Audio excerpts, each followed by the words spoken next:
গণ অভ্যুত্থানে কোনো নাস্তিক রক্ত দেয় নাই, কোনো শাহবাগী রক্ত দেয় নাই, কোনো রাম রক্ত দেয় নাই, কোনো বাম রক্ত দেয় নাই। এই আন্দোলনে রক্ত দিয়েছে আবু সাঈদ, এই আন্দোলনে রক্ত দিয়েছে মুগ্ধ, এই আন্দোলনে রক্ত দিয়েছে মুসলমানরা। সুতরাং আর শাহবাগীদের ধর্ম নিরপেক্ষ দেশে চলবে না। এখন থেকে বাংলাদেশে ইসলামী রাষ্ট্র প্রতিষ্ঠার আন্দোলন আমাদেরকে করতে হবে। যেহেতু এই 24 জুলাই আগস্টের যে গণ অভ্যুত্থান হয়েছে, এই অভ্যুত্থানে আপনারা দেখেছেন শাহবাগীরা ছিল জিরো, রামরা ছিল জিরো, বামরা ছিল জিরো, কিন্তু ইসলামপন্থী মানুষেরা 1 মাস আন্দোলন করেছে, শহীদ হয়েছে, রক্ত দিয়েছে।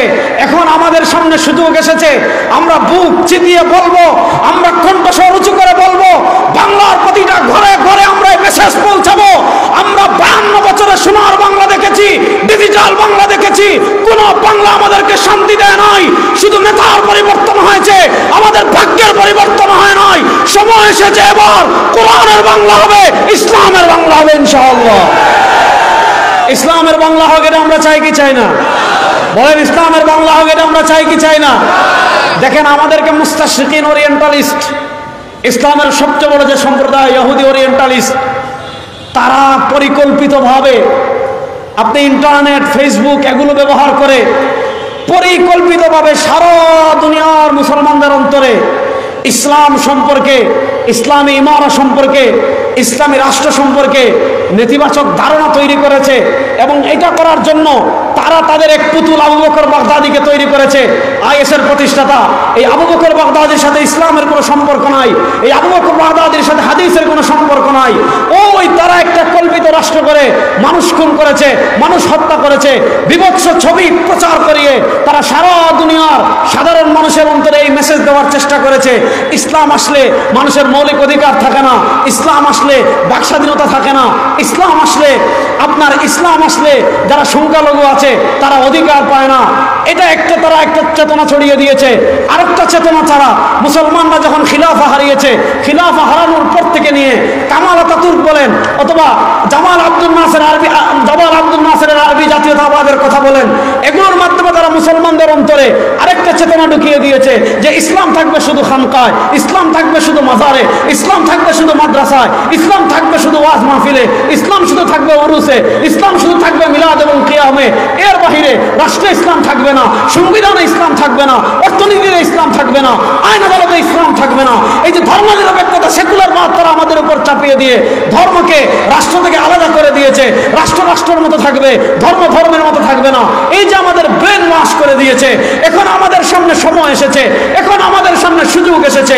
ইহুদিদের যত তন্ত্র মন্ত্র রয়েছে, মানুষের বানানো যত তন্ত্র মন্ত্র রয়েছে, আমরা 52 বছর দেখেছি সেকুলারিজম আমাদেরকে মুক্তি দিতে পারে নয়, ডেমোক্রেসি আমাদেরকে মুক্তি দিতে পারে নয়। এখন সময় এসেছে বাংলাদেশের সব ইসলামপন্থীরা ঐক্যবদ্ধ হয়ে বাংলাদেশকে ইসলামকে বিজয় করতে হবে, বাংলাদেশে ইসলামকে রাষ্ট্র ক্ষমতায় নিতে হবে। দেখেন, আজকে আমাদের দেশে নানা জায়গায় রাষ্ট্র সংস্কার নিয়ে কথা হচ্ছে। সংবিধান সংস্কার করতে হবে, মানবাধিকার সংস্কার করতে হবে, এটা সংস্কার করতে হবে, ওইটা সংস্কার করতে হবে। আমি এক কথা বলি, সব সংস্কার একটাতেই সম্ভব, যদি বাংলাদেশের রাষ্ট্র ক্ষমতায় আমরা ইসলামকে নিতে পারি, সব সংস্কার এমনি হয়ে যাবে। আর যদি রাষ্ট্র ক্ষমতায় ইসলামকে নিতে না পারি, কোনো সংস্কার পরিপূর্ণভাবে আমাদের পক্ষে করা সম্ভব না। আমি একটা বিষয় আপনাদেরকে ক্লাস দিয়ে আমার আলোচনা শেষ করছি। আপনারা জানেন বাংলাদেশের সংখ্যাগরিষ্ঠ মানুষ মুসলমান, বাংলাদেশের সংখ্যাগরিষ্ঠ মানুষ, বলেন না, আমরা সংখ্যাগরিষ্ঠ মানুষ মুসলমান। তাহলে স্বাভাবিকভাবে দেখেন, এদেশের রাষ্ট্রভাষা বাংলা। কেন? এদেশের সংখ্যাগরিষ্ঠ মানুষ বাংলাতে কথা বলে। এজন্য, যেহেতু সংখ্যাগরিষ্ঠ মানুষ বাংলাতে কথা বলে, এজন্য যদি রাষ্ট্রভাষা বাংলা হয়, তাহলে এদেশের সংখ্যাগরিষ্ঠ 92% মুসলমান। এদেশ ধর্ম নিরপেক্ষ হতে পারে না, এদেশের রাষ্ট্র ধর্ম হবে ইসলাম। আপনারা দেখেছেন ফ্যাসিস্ট আওয়ামী লীগ সবচেয়ে বড় যে ক্ষতি করেছিল আমাদের, এরা ভারতের হিন্দুত্ববাদী শিক্ষা সিলেবাস আমাদের দেশে চালু করেছিল। আওয়ামী লীগের আমলে আমরা আন্দোলন করেছি, আওয়ামী লীগের আমলে আমরা রক্ত দিয়েছি, আওয়ামী লীগের আমলে আমরা জুলুম সহ্য করে ট্রান্সজেন্ডার সমকামীদেরকে এই দেশে প্রতিষ্ঠা করতে দেয় নাই।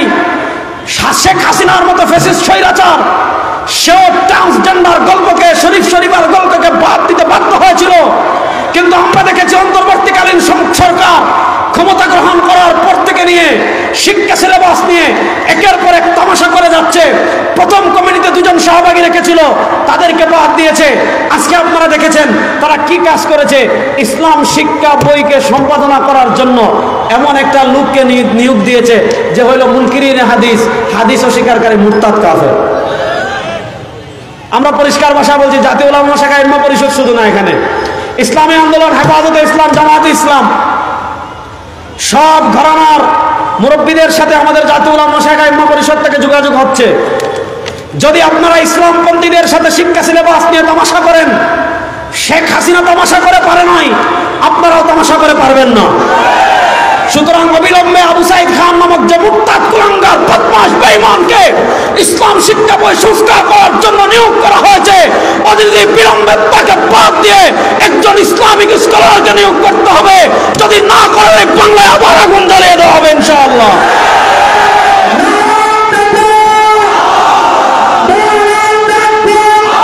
সময় কম, শেষ কথা বলে আমি শেষ করছি।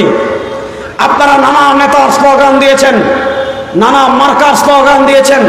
এখন সময় এসেছে সব নেতা, সব মার্কার স্লোগান বাদ দিয়ে বাংলাদেশের ঘরে ঘরে আপনারা যারা আলেম আছেন, আপনাদের ছাত্রদেরকে, আপনারা যারা ইমাম আছেন, আপনাদের মুসল্লিদেরকে, আপনারা যারা পীর আছেন, আপনাদের মুরিদদেরকে শুধু আত্মশুদ্ধি করবেন না, তাদেরকে এই বার্তা পৌঁছাই দিবেন, এই মেসেজ পৌঁছাই দিবেন।